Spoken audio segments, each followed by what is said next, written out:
Welcome to the Informed Conservative Podcast, where along with the Informed Conservative blog, we bring you the best in conservative news, opinion, and conversation.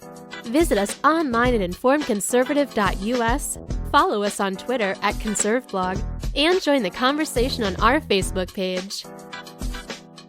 Good morning. It's Saturday, August 10th, 2019. Thank you for tuning into the Informed Conservative, broadcasting live from our studio in New Jersey. We have exciting guests lined up for future podcasts. Be sure to tune in every Saturday at 10 a.m. and give us a call to let us know what's on your mind, 914-338-1720. Our guest today is New Jersey State Senate candidate Mike Testa. If you have a question for Mike, give us a call, 914-338-1720. Before we get to Mike, allow me to share a few announcements. Join Republican Chairman Steinhardt and Honorary Event Chair Lieutenant Governor Kim Guadagno as they celebrate all of New Jersey's Republican women, Thursday, August 15th, from 7 to 9 p.m. at the Trump National Golf Club in Colts Neck.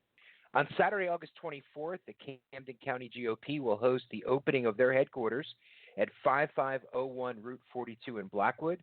Come out and meet the 2019 Camden County Republican candidates, see the new headquarters, and spend some time with your fellow Republicans. Food, drinks, prizes, and giveaways along with Trump 2020 campaign gear will be available. There are Recall Governor Murphy petition signing events going on all over New Jersey, including events throughout the month in Atlantic County, Hudson County, Cumberland County, Cape May County, and more. You can find more information on the Recall Phil Murphy petition Facebook page or by visiting www.helpsavenj.com. Today our guest is New Jersey State Senate candidate Mike Testa. Good morning, Mike, and thank you for joining us this morning. It's a pleasure to be here. I'm sitting here in my office like I am most Saturday mornings when I don't have a political event. But I'd rather be on the radio than doing some extra legal work that I'm always doing on Saturday mornings. Mike, let's start here. People don't just vote issues, they vote for people. Tell us about you. Who is Mike Testa? Well, obviously, I'm Mike Testa Jr. I'm 43 years old. I was born and raised in Vineland, New Jersey. I graduated from Vineland High School in 1994. I went to Villanova University, where I graduated in 1998. I was an avid tennis player growing up. I played for Villanova's team. We were Division I NCAA. After college, I went to Villanova University School of Law, where I graduated in 2001. I passed the bar exam in 2001, and you take the exam in July, and you find out your results in November. The plan was, Mike, that I was going to be practicing with both my father and my grandfather. Unfortunately, my grandfather passed away in August of 2001 in between me taking the bar exam and getting my bar results. So it's sort of still a little bit of a thorn in my side that my grandfather never got to call me counselor, but I know he's looking down on me, and he's proud of the product that he helped make for sure. In 2005, I continued my education at Temple University's School of Law, the Beasley School of Law, where I obtained my master's degree in trial advocacy. That's called an LLM. In 2002, I got actively involved in the Vineland Downtown Improvement District because my office is in the Downtown Improvement District, and I saw that there were some problems with our downtown Vineland. We needed a little bit of beautification, so I started by actually the executive director at the time asked me to get involved. She knew me. Her name is Linda Schimmel. She's a wonderful human being, and we wanted to plant flowers in our mini parks to help clean up our downtown, and that's how I got started really with the public service. And a few years later, I was chairman of that organization. I was able to take the budget from $48,000 to over $400,000 a year to help beautify downtown Vineland. Unfortunately, the best laid plans of mice and men, as they say, Mike. 2008, we experienced the financial crisis, and a lot of the funding and volunteers, sort of dried up at that time. So it unfortunately came to a screeching halt somewhat, but it's picked up again. I'm no longer involved in the Downtown Improvement District other than just being happy to see the progress that's being made here in my hometown. But the volunteers now have taken up the reins, and there's some really good leadership there that have, picked up where we left off, and downtown Vineland is thriving. I'm the former president of the Cumberland County Bar Association. I was an active member of the State Bar Association, the New Jersey State Bar Association. I was on the Board of Trustees for the State Bar for 6 years. There's only 40 of us in the entire state. I was the legislative chair and co-chair for 2 years, so that means every piece of legislation that either touched upon a constitutional issue, the practice of law, and other matters came across my desk, so I had the opportunity to review that. I've been an active member of Big Brothers and Big Sisters. I was the chairman of Big Brothers and Big Sisters. And again, that's, I think, the finest organization probably in the United States of America. I was the chairman of Big Brothers and Big Sisters of Cumberland and Salem counties. And in 2015, we were honored with being the Board of the Year for the entire United States for small agencies. And I was lucky enough to be sitting in the chair position at that time. I can tell you that had a little to do with me and a whole lot to do with the infrastructure that we have. Another phenomenal executive director in Donna Bennett. It's certainly a project of love for her. I think she's been there now 28 years with Big Brothers and Big Sisters of Cumberland and Salem counties. And I've gotten to see the wonderful work that Big Brothers and Big Sisters does for one-on-one mentoring for at-risk youth. And it's really wonderful to see. I'm still the active president of the Vineland Regional Dance Company, which is a local ballet. And I just love being involved in my community and trying to highlight the gems that we have here in South Jersey that not everybody knows about. Mike, why did you decide to run for office? You know, I've been the chairman of the Cumberland County Republican Organization for 5 years, and I've seen a trend now. I'm 43 years old, as I said, and I've just seen a stagnation and then even a downward trend in South Jersey. Industry has left. We have so many problems. Through Big Brothers and Big Sisters, I was able to look at all of the data, the metrics as they call them in politics, of the horrible situation that at least Cumberland County is in regarding it being the worst place in the state of New Jersey to raise a child. And that includes poverty, literacy, infant mortality, child abuse.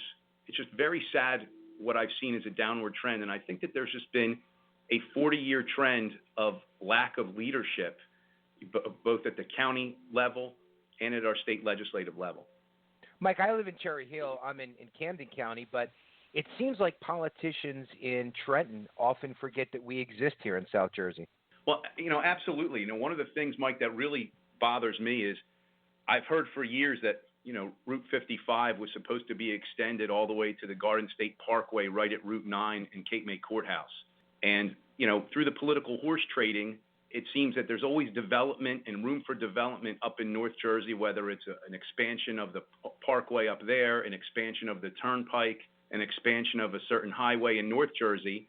And then we have to classify certain large tracts of land here in South Jersey in my legislative district, whether it's in Cumberland County or in Cape May County, as a trade-off that we're not allowed to develop it. We're only looking for one highway to get developed so that we can have the infrastructure, and that would be Route 55. And we've heard from leaders for years that this is going to happen, and it hasn't happened. And I wonder why that hasn't happened. I mean, I look at it, for Cape May County's perspective, how that would open up an economic corridor for them, and it would also be a much safer evacuation route should Cape May County ever get hit by a major catastrophic storm.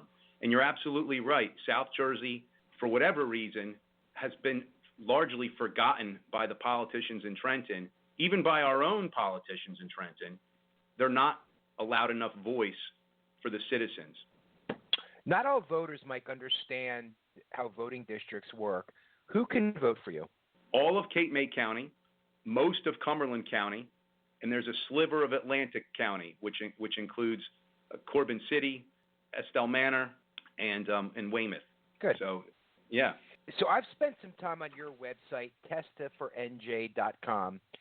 Let's talk about some of the issues that are important to the voters of New Jersey and important to you. One of them on your website that stands out to me is giveaways to illegal immigrants. We all know that, Governor Murphy has made New Jersey a sanctuary state. He's allotted $3 million to the defense of illegal immigrants facing detention or deportation. And the Attorney General has told local New Jersey law enforcement that they cannot cooperate with ICE. So let's talk about illegal immigration and how it's affecting the average New Jersey resident. I'd love to speak about that issue, Mike. The fact of the matter is you constantly hear people talk about There's no such thing as an illegal human. And I've heard that from the radical left. And you know what? There are privileges. I think of, I don't know how old you are, Mike, but I remember an American Express commercial growing up in the 1980s that said membership has its privileges. Well, citizenship absolutely should have its privileges. And it seems to me that the radical socialist leftists want to make no distinction between someone who is in this country illegally and someone who is a legal citizen here in New Jersey. I think of the fact that over $1.6 million were awarded to 513 undocumented immigrants last year, and that's according to the Higher Education Student Assistance Authority. So here it is, over 1.625 million is awarded to illegal immigrants to go to our New Jersey colleges. Well, there it is. That was money that was taken away from our veterans. I mean, it's preposterous. You're absolutely right. But you know what? Let me just tell you, my son is also an attorney. So my son did his undergrad and law school, obviously. We are legal U.S. citizens. I own a business and pay taxes. We borrowed $250,000 for my son to go to his undergrad and law school. That's a major investment, and one that, God willing, pays off for you and your son. But it's amazing to me that I could have snuck across the border, and my son could have gone to school, maybe not law school, but my son could have at least done his undergrad for free in New Jersey, thanks to Governor Murphy. If it weren't true, you'd think it were absolutely a joke if you had told someone that. And that's what's so preposterous. And I don't think that the citizens are awake to this fact. I mean, I don't like to use the left's term woke too much, but I don't think they're woke to the fact that this is exactly what's happening here in the state of New Jersey. And it just becomes an absolute burden on the taxpayers, And I hear people all the time say, wouldn't it be nice if we were able to do this? Wouldn't it be nice? I said, it would be nice, but it's not fiscally responsible. It's not even fiscally possible to continue down this trend. Otherwise, the people who are the stakeholders in the state of New Jersey are going to leave the state of New Jersey. And then people wonder why we have this massive brain drain in the state of New Jersey. So, people like your son who go and get educated and get a law degree, they look around and they say, what can I afford in the state of New Jersey? Where can I afford to live? How am I going to pay back these student loans with all of these taxes that exist here in the state of New Jersey that don't exist in the state of Delaware, that don't exist in our neighboring state of Pennsylvania? It really begs the question as to why people would want to either A, move here, or B, stay here once they're educated. And at the end of the day, Mike, I take a pretty firm view on this because I'm a law and order guy. When people sneak across our border, there's three ways people are here. They've either snuck across our border, they've overstayed a visa, or they've ignored a deportation order. All three of those are against federal law. So, in essence, Murphy is awarding those who have, giving not only a get-out-of-jail-free card, but, giving benefit to those who have gotten away, if you will, with breaking federal law, and be that sanctuary state status, $3 million to defend them legally, driver's licenses for illegal immigrants. That's the next thing that comes up. Mike, we're going down an absolute insane path here in the state of New Jersey. And I always say a great place to start is the beginning. And I look at our Constitution and I look at our oath of office that all New Jersey elected officials take. I don't understand how an elected official can raise their right hand and swear under oath that they are going to uphold the Constitution of the United States, the Constitution of the state of New Jersey, and all of the laws therein, and then declare that New Jersey is going to be a sanctuary state. It flies in the face of the very oath that they took. Even worse, maybe I give too much credit to lawyers, Mike.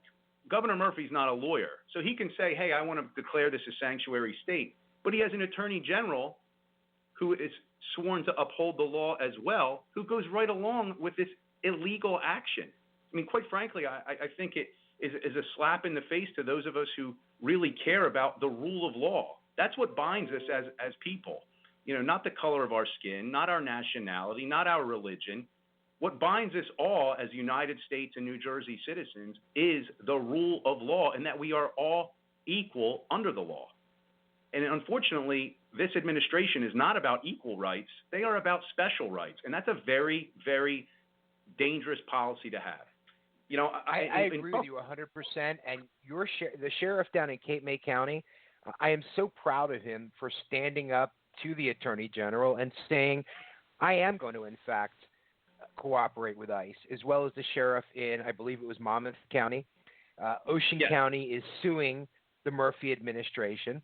I really hope that more municipalities and sheriffs in the state will stand up to this governor and this attorney general and say, we are going to cooperate with federal law enforcement.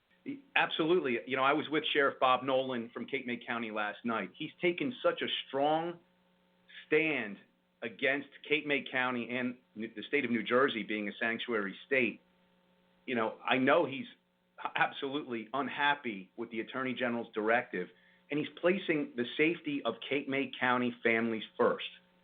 It's amazing to me that as law enforcement, you know, when we grew up, Mike, all of the police cars used to have to protect and to serve. Where is that now? The attorney general, who are they protecting and serving? He's the chief law enforcement officer in the state of New Jersey, the attorney general. Who is he protecting and serving? Not the citizens of the United States, not the citizens of the state of New Jersey. He wants to protect people who are here illegally. And look, we can all agree that America is absolutely a nation of immigrants. But, you know, I absolutely oppose rewarding criminal behavior and putting the interests of illegal immigrants ahead of our own citizens. You know, Mike, I think of my grandparents on both sides.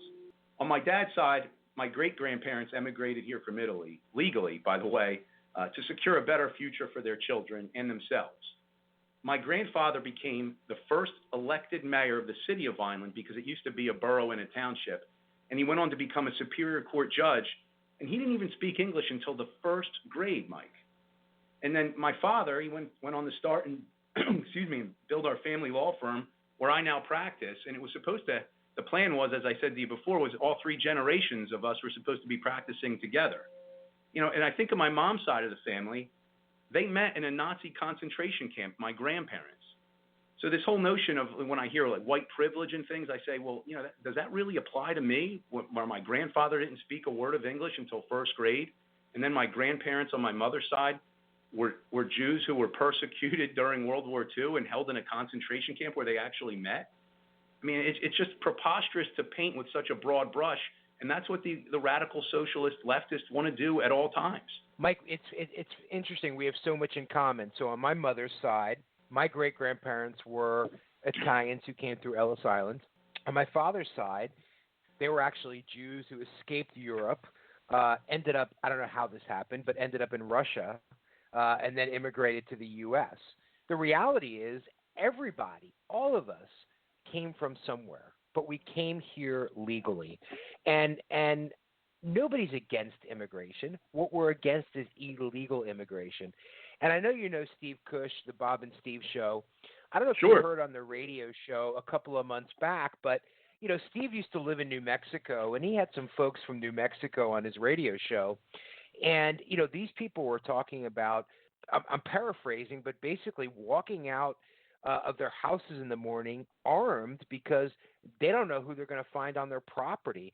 Armed illegal immigrants who snuck across the border on their properties or drugs stashed on their properties. And, you know, all the things that the people and the average person in New Jersey might not care what ranch owners in New Mexico go through. But the reality is these people are Americans that are afraid to be on their own properties because they live on the Mexican border and they don't know what they're going to wake up to in the morning. Mike, we should all care what happens in each and every one of our United States to our citizens. You know, the fact of the matter is our Constitution protects the pursuit of the life, liberty, and the pursuit of happiness.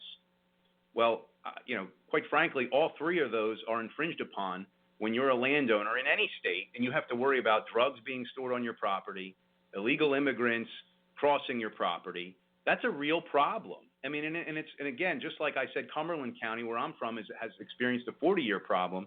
You know, this issue of immigration is not new. It's a 30-year problem, and our president is doing his best to try to handle what has been a 30-year problem, and he's being called a racist for it. And last I checked, he's not just excluding people from Mexico, which, by the way, happens to be a nationality and not a race. But, God forbid we let the facts get in the way of the narrative of the radical socialist leftists. It's amazing to me that nobody is speaking about these issues except people like yourself, people like Steve Cush, me and my candidacy. This is a dangerous time that we're living in because, again, we're changing the definitions of what are words that have been on the books for a long time. Someone called me a racist the other day, and he was clearly suffering from what I would call Trump derangement syndrome. And it was the first person that I had ever encountered that had this Trump derangement syndrome personally, that I encountered him personally. And he called myself a racist, and he also called my running mate, Antoine McClellan, who happens to be black, by the way. He called Antoine a racist. And we were sitting there actually sort of chuckling at this gentleman who was quite literally frothing at the mouth. And I said, who are we racist against? What race are we persecuting here? And he said, those folks that are coming from Mexico. And I said, I hate to tell you this, sir, they're not a race. That's not a race. I said, and by the way, I'm against all illegal immigration, whether it's from Italy, whether it's from Greece, whether it's from Germany, whether it's from Mexico. I said, whether it's from Canada. I have a problem with anyone here being in the United States illegally and not following our laws. And, he just didn't want to hear it. The left will not acknowledge that, first of all, illegal is not a race. And second of all, the one thing I never see talked about is that, for the most part, Mike, President Trump's immigration policies are simply a continuation of President Obama's immigration policies. There's not a whole lot different going on than was going on under Obama's reign. Nobody said a word when it was Obama. They're going off the deep end when it's President Trump. No, absolutely. And, fathom this. They're actually enforcing the laws that are on the books. That's what, again, I keep going back. Maybe I'm overly simplistic, Mike, but it is the rule of law that binds us. We have to continue to enforce the laws that are on the books. And, I look back to, what happened to remember Elian Gonzalez? Remember those images? Absolutely, under President Clinton, absolutely. Right. President Clinton was not vilified the way they vilify President Trump.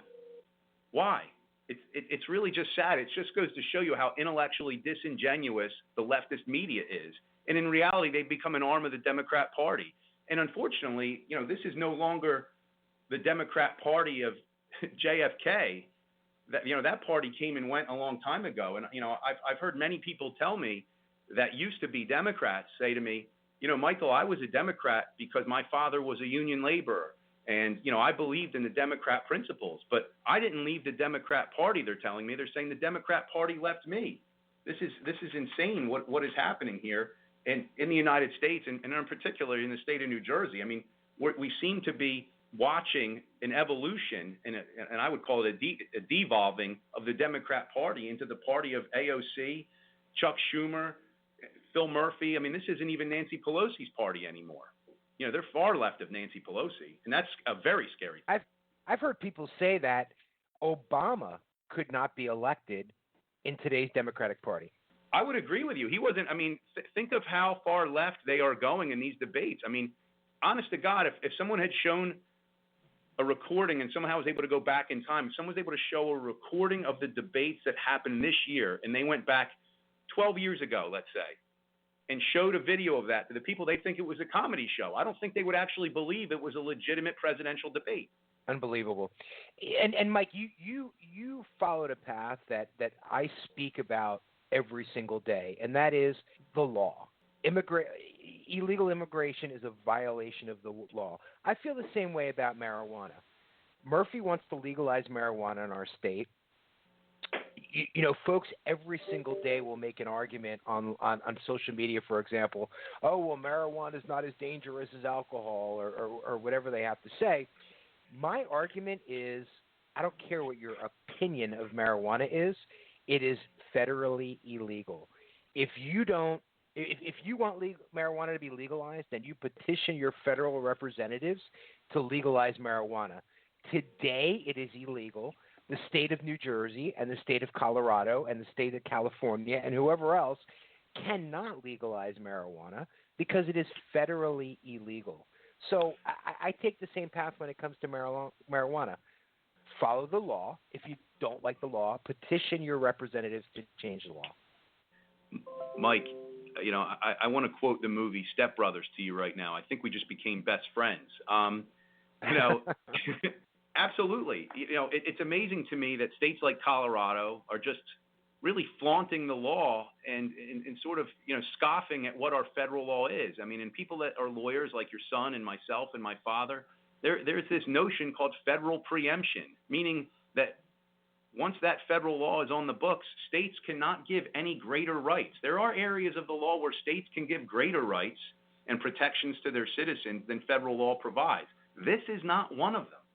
And, what's happening in Colorado, let's look at the real evidence about what's happening in Colorado. There's a huge uptick in death by auto. There's a huge uptick in people falling asleep at the wheel. This is a very real problem. And to legalize recreational marijuana, there is no legitimate test for employers to use, for law enforcement to use, to see if someone is at that time, whether it's operating a motor vehicle, operating a forklift in a major facility, a tractor trailer, there is no legitimate test that can identify whether that driver or that individual was under the influence of marijuana at the time of operation. So it's a real problem for our law enforcement. It's a real problem for employers. And essentially, even with the legalization of medical marijuana that we've had in the state of New Jersey, it still is, because it's federal. If a company gets federal funds, they're being told they can't have anybody who has a medical marijuana card. It's a really very gray area that we've even opened up in the state of New Jersey. And if we look to Colorado, we would see that this comes with a whole lot of problems. Never mind the fact that an 18-year-old's brain isn't fully developed, or a 21-year-old's brain isn't fully developed, and they're going to be now ingesting these hybrids of marijuana that this isn't the joints and the marijuana of the Cheech and Chong era. These hybrids have such high levels of THC that I'm well aware of. They're even experiencing marijuana-induced psychoses from how much THC is in this marijuana, and particularly the edibles that have become a whole nother ball of wax, so to speak, for the consumer that wants to consume THC. It's a very, very dangerous and slippery slope that our government's on. You're absolutely right, Mike. And again, the reality is it's federally illegal. Even medical marijuana, the FDA has not approved or done enough testing to approve medical marijuana. And here's Governor Murphy thinking that he can override, if you will, the federal government and say, medical marijuana is legal in New Jersey. We're going to expand the program. We're going to make recreational marijuana legal. I mean, it's just ridiculous. Again, representatives need to petition their federal representatives to change that law. And Mike, what's interesting to me is, again, I researched this issue rather extensively. I've heard numerous times that if Tylenol were to be introduced today, it would not be able to come to market through FDA testing because of people overdosing on Tylenol and committing suicide, things of that nature, the horrible side effects if you take too much Tylenol. We know through FDA testing what each pharmaceutical has a dose-response relationship, correct? We don't have zero clue through FDA testing what the dose-response relationship is with any of these forms of marijuana, because quite frankly, if you go look at all the studies that are done, you'll see that these exotic hybrids that are now made and being sold in Colorado under the names of like Lemon Kush, Purple Kush, and things of that nature, the THC is so high, they have no idea what the dose-response relationship is, number one. And worse, you really don't know what the dose is because it's an inconsistent product. It's a really, really dangerous area. And again, a slippery slope that we're going down and sort of throwing the baby out with the bathwater. We're just saying it's okay without any real regulation.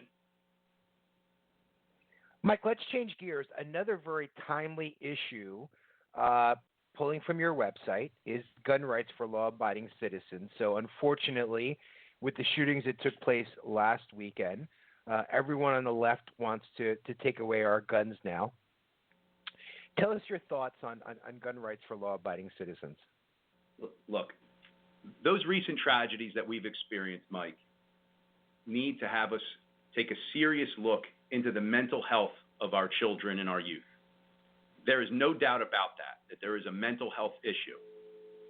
In the state of New Jersey, we have, I would say, the most restrictive gun rights in the United States of America. But what the left doesn't want anyone to tell you is that removing guns from our legal gun owners will not stop crime, and it will create a very unsafe environment for our families who would like to legally protect their castle. You know, we're not a concealed carry state. We're not, nobody's able to carry in the state of New Jersey. I'm a lifetime member of the NRA. I believe in our right to bear arms. It is absolutely ingrained in our history of the United States. It's ingrained in our Constitution. And it's a right that we can never give up because it was intended to prevent the tyranny of the government. And what kind of makes me laugh about the radical socialist leftists, because I will never call them progressives, because I don't agree with their agenda and I don't agree with whatever it is that they are progressing to. I can't understand what their end game is. But the radical left is telling us that we have to be very, very fearful of the tyranny of the government, of people, the evil beings that they like to paint Donald Trump to be, or any conservative now. Yet they want us to give up our guns and still simultaneously say that the government is a tyrannical one. It's such a dangerous message that they're putting out there, and it's ill-informed, and it's just incorrect. I agree 100%. And you know what was amazing to me was the people on social media in the past week who have argued mental illness is not causing these mass shootings, guns are.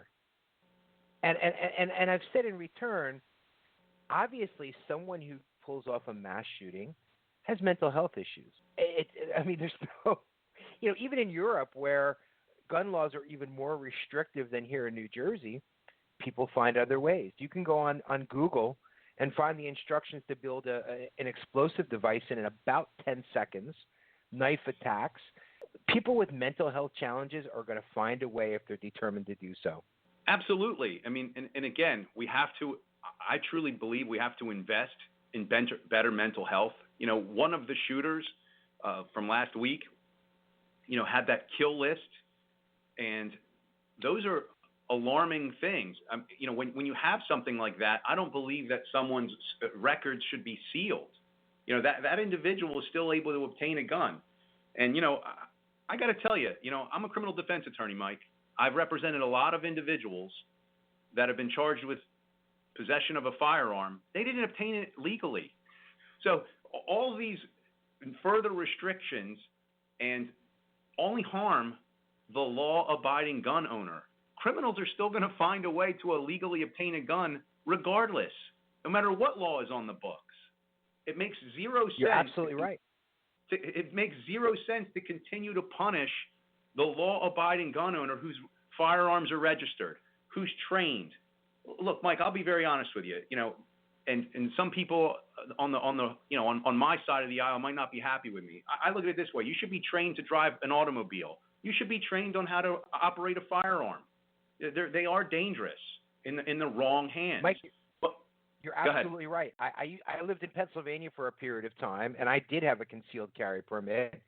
And the first thing I did, literally the day that I bought my first gun, was sign up for firearms training. But I'll tell you where I see part of the problem here, and I'd love your opinion on this, not only as a candidate but as an attorney.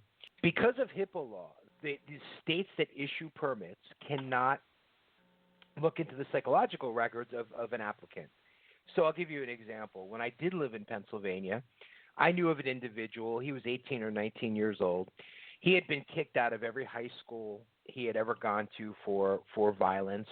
He was fired from several jobs for violence.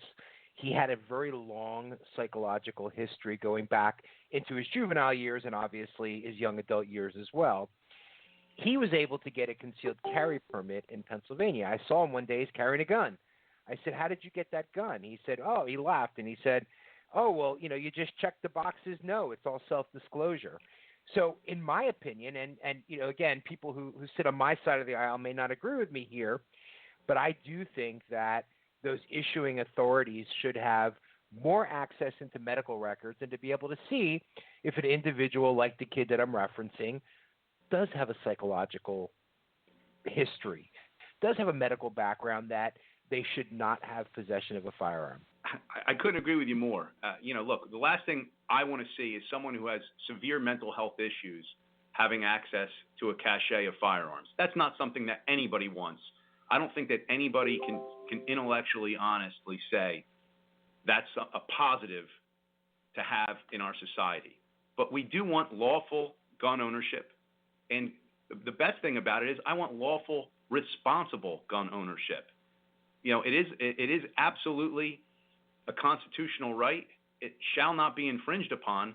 But as I say to people, look, we have infringements upon our First Amendment. You're not allowed to yell fire in a theater.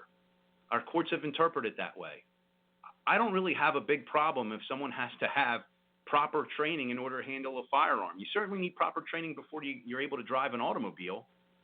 And you were a responsible gun owner that when you had that concealed carry permit, you went and took a firearm safety training course. Why shouldn't that be mandatory? I don't see a real problem with that at all. I don't. That will make much better, responsible gun owners. The other thing, Mike, that law enforcement in this state needs to do and I support law enforcement 100%, but law enforcement in the state needs to do a better job of understanding gun laws in this state as well. And I'll give you an example. When I moved back to New Jersey from Pennsylvania, obviously I brought my firearms with me.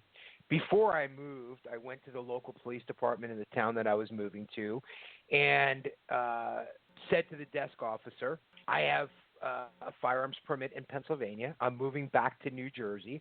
I want to know what I have to do to register my guns, to be licensed. What do I need to do to bring my guns to New Jersey? The desk officer didn't know, called in his sergeant. His sergeant came to me and said, you don't have to do anything. There's no requirement that you do anything. That was almost 7 years ago. I found out recently from my attorney that, in fact, 7 years ago, I was supposed to go get a firearms ID card.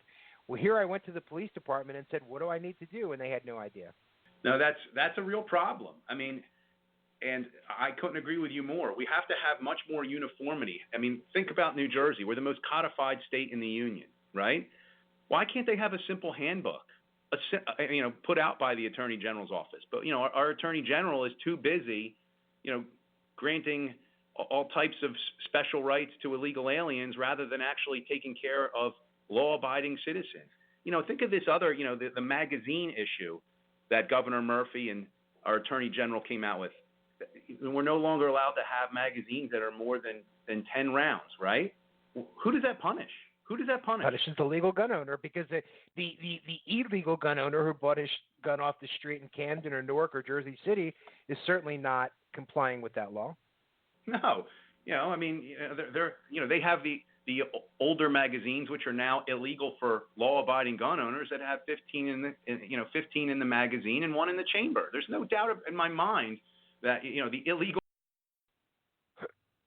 concerned one iota with complying with an Attorney General directive or a law. And something that also bothers me, with regards to the sanctuary state, the Attorney General doesn't make the laws. So any of these directives that come from the Attorney General's office all should and can be challenged if they, in fact, fly in the face of our New Jersey Constitution, any of our New Jersey statutory scheme, our United States Constitution, or any of the areas where federal law preempts such action. Everybody says, oh, well, that's an Attorney General directive. Well, who cares whether it's a directive? And it doesn't matter. Just because he wrote it doesn't mean that it's law. Well, and thankfully in Cape May County, Ocean County, and Monmouth County, they're starting to challenge that Attorney General. Mike, we have a caller from the 856 area code 332. What's your name and where you're calling from? Hi, Mike. This is J.R. Carmen, New Jersey Constitutional Republicans. How you doing, friend? J.R., good morning. Thanks for calling in. Good to talk to both of you gentlemen. And, Mike, I wanted to say that when we created the New Jersey Constitutional Republicans 2.5 years ago, we had hoped that a candidate like Michael Testa would run as a Republican. And you're already touching on initial Republican principles, which we espound and which we teach. And you've talked about law and order, and Michael has talked about equal protection of the law and limited government. And all these initial principles come from the first two paragraphs of the Declaration of Independence, which talks about these universal principles. And then, of course, the Declaration goes into particulars about the abrogations of justice that King George III was guilty of. And Michael has a unique and very important understanding of the purpose of government. We talk about this a lot. And we ask the Democrats, what is the purpose of government? We ask the other Republicans, what is the purpose of government? And Michael understands that the purpose of government is to secure these rights. What rights? The rights of unalienable God-given rights of life, liberty, and the pursuit of happiness. And because Michael now is this candidate who is restoring these initial principles, we have what we know as a Republican resurgence in South Jersey, starting in LD1, being led by Michael Testa. And what we're talking about now, Mike, with the New Jersey Constitutional Republicans, we're going to put a video on the importance of this race. This race that Michael is in against Mr. Andrzejak is by far the most important race in New Jersey in 2019. And we need to let people know that.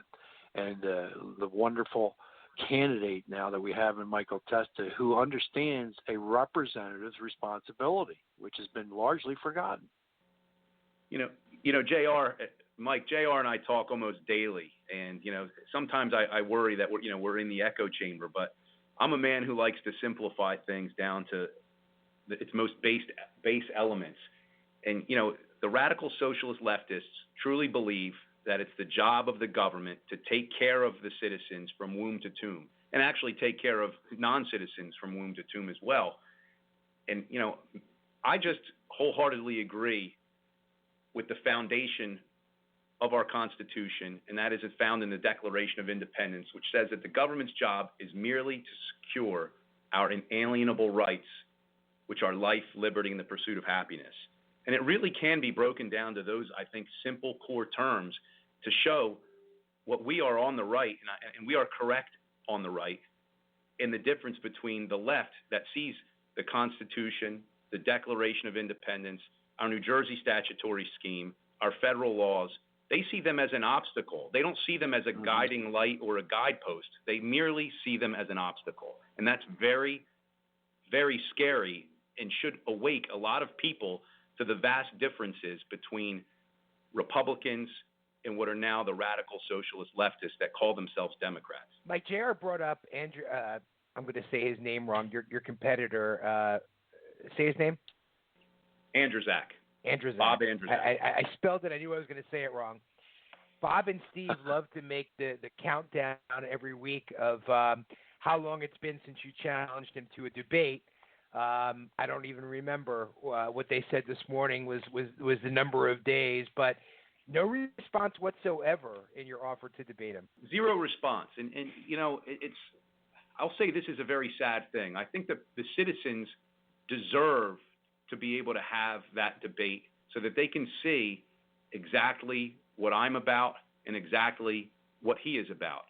And even worse, though, Mike, I'm one of Bob Andrzejak's constituents. I wrote him a letter that has gone unanswered.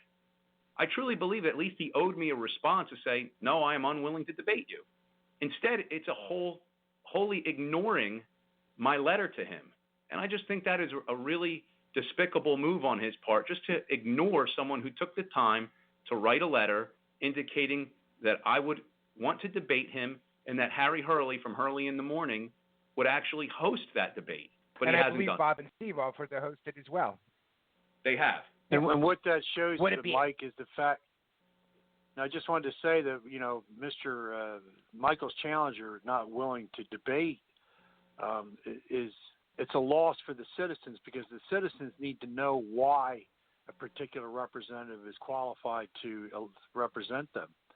and by the opponent not doing this, he's not articulating what he believes is the purpose of government.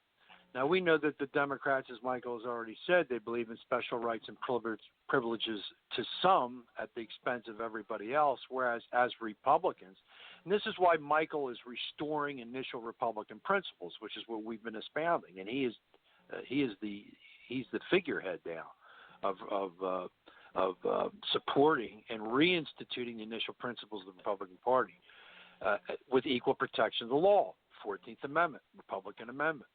Due process for everyone.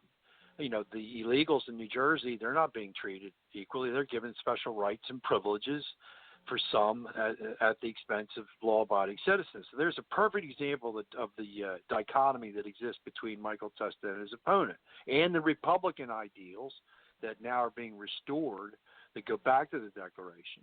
And Michael that's his platform. That is the basis and the foundation of his policy proposals, which is what we need in Trent. Mike, do you think it would be helpful if voters in your district wrote letters also and said, hey, we want to see you guys debate?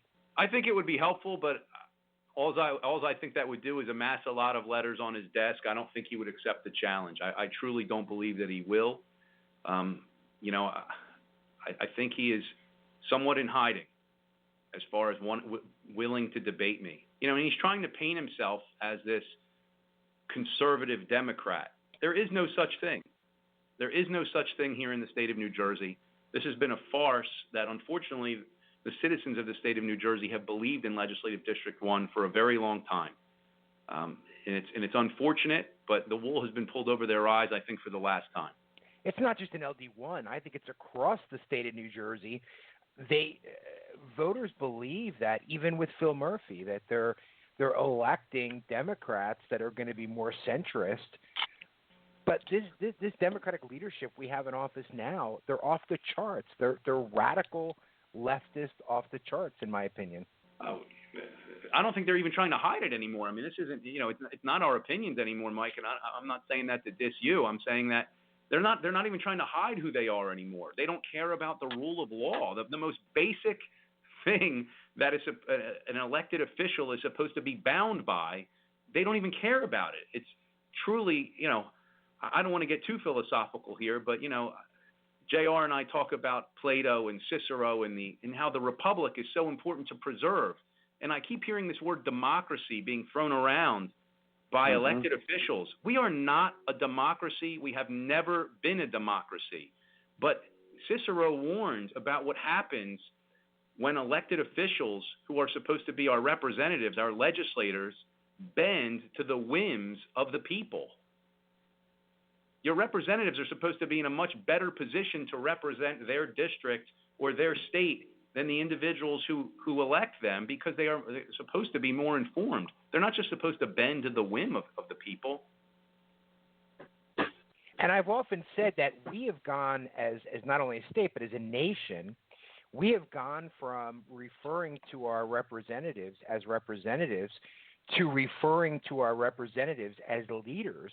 And I think that mindset has gone along with it. So Phil Murphy, for example, doesn't see himself as our representative, and Cory Booker and Menendez and the whole group of them, they don't see themselves as our representatives. They see themselves as our leaders. Mike, it's just eerie how similar we are, because I've said this to JR many moons ago. JR, I think you probably remember this conversation. I said that they have now created a governmental aristocracy because of that use of the term leader all the time. No, you're a representative, not a leader. Right. And that idea goes back to Woodrow Wilson, who believed that representatives from the people were incompetent, or they weren't knowledgeable enough. They needed to be trained. They needed to be administrators. They needed to be bureaucrats. And, of course, Franklin Roosevelt took that a step further, and then Lyndon Johnson took it another step further. We talk about, Kennedy Democrats and so forth. Well, that all ended once LBJ took over, because he he continued the progressive policies of Wilson and Roosevelt. And now we have post-progressivism, which is basically Marxism, total neo-Marxist-Leninism. Now we see with Antifa and some of these other violent groups, they've actually gone into Leninism. So the good news is that we have this candidate here in LD1, Michael Testa, who's bringing the Republican Party back to its roots, which provides the best form of representation for the voters. And that's why we need to be energized. Republicans need to get out and make sure they vote or get early voting in if they have to.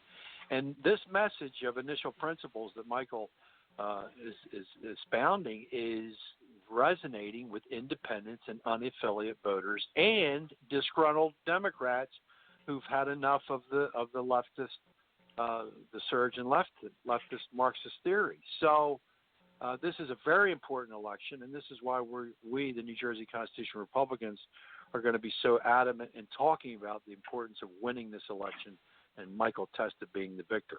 Mike, let me make a comment because Cape May County is part of your district. And, JR, if I'm not mistaken, I think that you are from a shore county as well. I got to tell you, yesterday I was so blown away by Murphy yesterday, and I'll tell you why.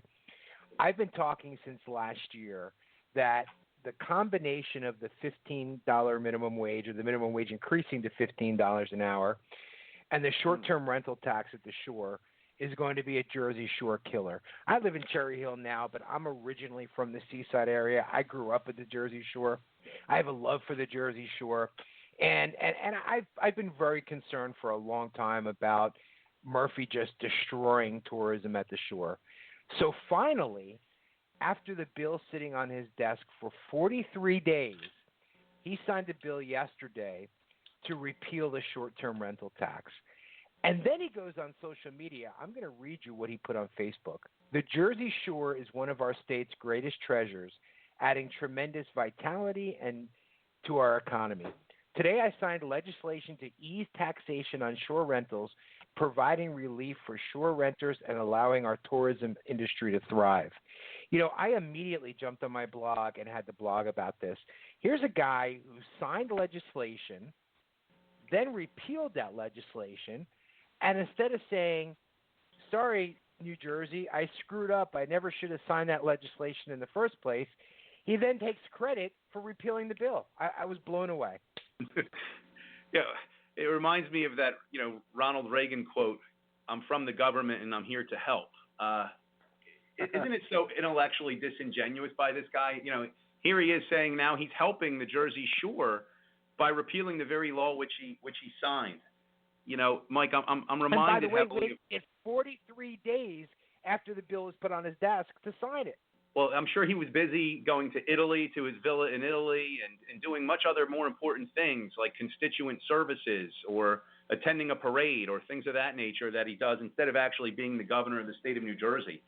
Mike, I'm often reminded of my good friend Kim Guadagno. She gave a fantastic speech when she was running for governor about when she was a kid, people would pack up their station wagon and head to the Jersey Shore for 2 weeks.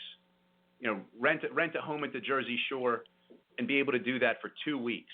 I look at the middle-class families in the state of New Jersey now. Instead of one individual working in the home, it's both mom and dad are working. They cannot afford to do that, to take their 2 or 3 children. I have 3 beautiful children. That would be a monumental expense for me to rent a house in Cape May County, whether it be Ocean City, Stone Harbor, Cape May, you name the town, and be able to take 2 weeks off from work and have my entire family down there. That is just simply something that is not done anymore because New Jersey is not an environment that is for the working class family any longer. The taxes are too high, the rentals are too high, and you think about people like Phil Murphy, they just want to add more and more taxes to our everyday life that is just going to tax us right out of existence. It's insane to me. And Mike, you said you love the Jersey Shore. So do I. At the age of 14, I started as a lifeguard on the beach in the city of Wildwood, and it was one of the greatest experiences of my life. But guess what? More and more families just are going there, to enjoy the day rather than the week because they can't afford to do that in this environment that we've created under the Murphy administration. And you talk about that environment. We are the number 1 state people leave. We have been rated the worst state to do business. Murphy is destroying tourism. Across the board, numbers are down this summer for shore rentals. I mean, how much more damage can this administration do to the state? It's scary to think about. And yet there are people out there on the radical left that don't think he's left enough.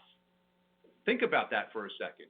Where, what happened to fiscal responsibility? I mean, we could go on and on, Mike, but the fact of the matter is, look at all of these authorities that are the shadow government that don't fall within the purview of the three branches of government, and how much money is spent through those authorities that, again, is yet more taxes that we're really not cognizant of unless you are really watching everything. And guess what? People don't have time to watch everything because they're overworked and overburdened in this state. And the thing is, I was a big Kim Guadagno supporter, not only because she's a Republican. I really, truly believed she was the best candidate.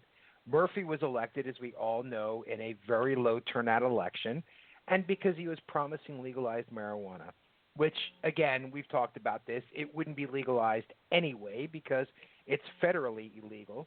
But, I remind liberals in this state every single day, open your eyes. He failed you on marijuana. Take a look at what else he's failed the state of New Jersey on. You elected this guy for legalized marijuana. He failed. What else has he failed on? Open your eyes. Well, and Mike, think about that bill that was there. There was a proposal to expunge individuals who are convicted of marijuana offenses for 5 pounds or less. 5 pounds. 5 pounds is not a recreational marijuana user. That is a distributor for profit of marijuana.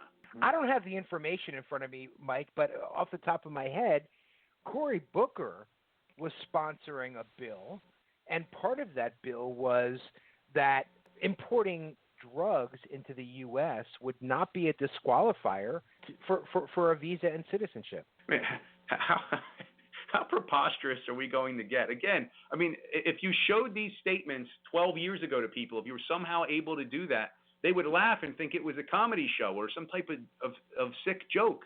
But this is the real reality of what we're facing these days with these pandering politicians who are pandering to a base that is so far left. They make JFK, look like Rush Limbaugh. Mike, our hour is up.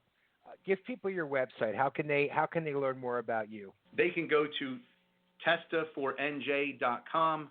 They can contact my campaign manager, Brittany O'Neill.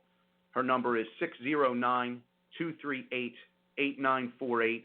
I would love to have as many people involved as possible. My phone, as JR knows, I don't really sleep well. I was texting him this morning at around 3:30 a.m. They can contact Brittany or myself at any time, and I'd be happy to talk to them and get them engaged in the campaign so we can flip the first and start the real Republican resurgence that New Jersey so desperately needs. That's right. JR, thank you so much for calling in. Mike, thank you so much for being our guest today. I wish you all the best in your campaign. Will you come on with us again? Absolutely. I'll be happy to, Mike. As I said, the hour is up. I'd like to thank Mike Testa for joining us, and thank you for listening to The Informed Conservative. We'll be back next Saturday morning and every Saturday morning at 10 a.m. Be sure to check out the Informed Conservative blog at www.informedconservative.blog. Thank you for listening to the Informed Conservative podcast. Visit us online at informedconservative.us. Follow us on Twitter at ConserveBlog and join the conversation at our Informed Conservative Facebook page.